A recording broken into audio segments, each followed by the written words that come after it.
Why do so many people stay broke, even after they start earning more money? Seriously, if making more money was the answer, then why do countless professionals still live paycheck to paycheck? Why do million-dollar athletes and lottery winners end up bankrupt? And why does a salary increase often lead to more financial stress? Here's the uncomfortable truth. The problem isn't just how much people earn, it's how they think about money. Let's start with something called lifestyle inflation. Imagine you get a raise. You're now earning $5,000 more per year. You could save it, invest it, or pay off debt. But instead, you upgrade. You move to a nicer apartment, you swap your car for a newer one, you eat out more, subscribe to 3 new streaming platforms, and just like that, your spending rises to match your income. It feels like progress, but it's actually stagnation in disguise. According to a study by the Brookings Institution, households in the top 20% of earners still report high levels of financial stress. Why? Because their expenses scaled up right alongside their income.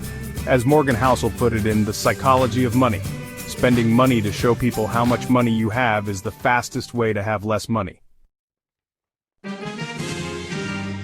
Here's another culprit. Most people never learn how to manage money. Think about it. We're taught how to solve quadratic equations and memorize the periodic table, but not how to build a budget or understand compound interest.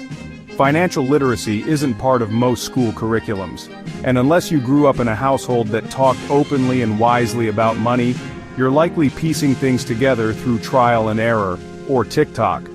In the US, over 60% of adults say they live paycheck to paycheck, according to a 2023 Lending Club report.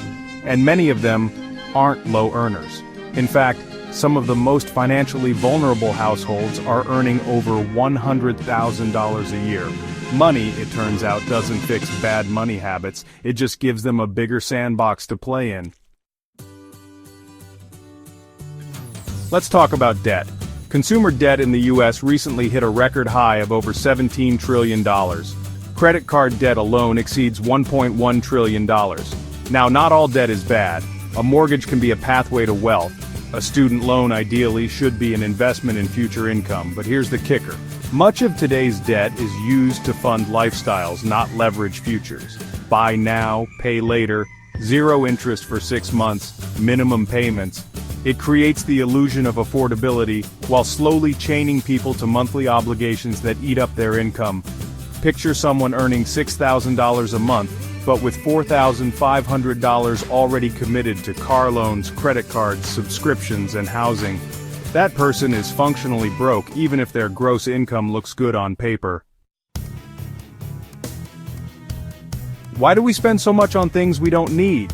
Because we're not just buying products, we're buying identity. We're buying acceptance. This is the status game, and it's as old as humanity itself.